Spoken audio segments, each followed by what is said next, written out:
چور رستوں سے بل پاس کروانا، اور پھر آخری دن دھڑ دھڑ دھڑا دھڑ دسیوں بلوں کو سینٹ میں پاس کروانا۔ کیا قیامت آ رہی تھی کہ آخری دن اتنے بل پاس کروائے؟ جی پہچانو اپنے سیاسی مخالفوں کو، جی پہچانو میرے عزیزوں، میرے بچوں، آپ سے بات کر رہا ہوں۔ آخری دن میں جا کر ایک دو بل تھوڑی پاس ہوئے ہیں، کئی بل انہوں نے اپنی پسند کے پاس کروائے۔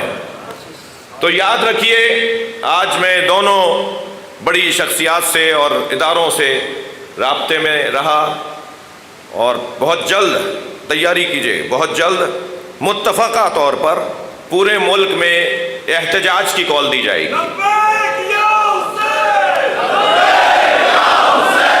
آپ سے التماس یہ ہے کہ جب یہ کال دی جائے تو اپنا حصہ اپنی شرکت کی صورت میں ضرور ڈالیں، اس لیے کہ یہ قانون پاکستان مسلکی بنیادوں پر نہیں بنا تھا۔ پاکستان کا مطلب کیا؟ لا الہ الا اللہ۔ یہ اسلامی متفقہ مشترکہ قدروں پر بنا تھا، مسلکی بنیادوں پر نہیں بنا تھا۔ یہ پاکستان سنیوں نے بنایا ہے، شیعوں نے بنایا ہے، دیوبندیوں نے، بریلویوں نے، سب نے مل کر بنایا ہے۔ حتیٰ غیر مسلم جو قومیں ہیں انہوں نے بھی اپنا حصہ اس کی تعمیر و تشکیل میں رکھا ہے۔ یہ ملک کسی مسلک کا ملک نہیں ہے۔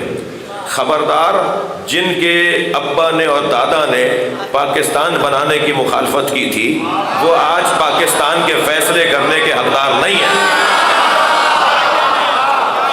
عزیزو، جب آپ عادتوں کے خلاف جائیں گے نا تو پھر آپ کو مقابلے کا اور سامنا اور مخالفت کا سامنا کرنا پڑے گا، لیکن اس کے لیے تیار رہنے کی ضرورت ہے۔ بیدار ترین نظریہ تشیع کا نظریہ ہے۔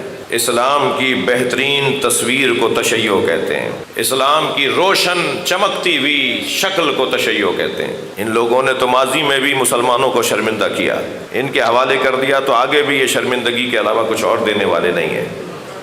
مگر میں پاکستان کے ریاستی اداروں سے توقع کرتا ہوں کہ اس ملک کو مسلکی پاکستان بننے سے وہ روکیں گے۔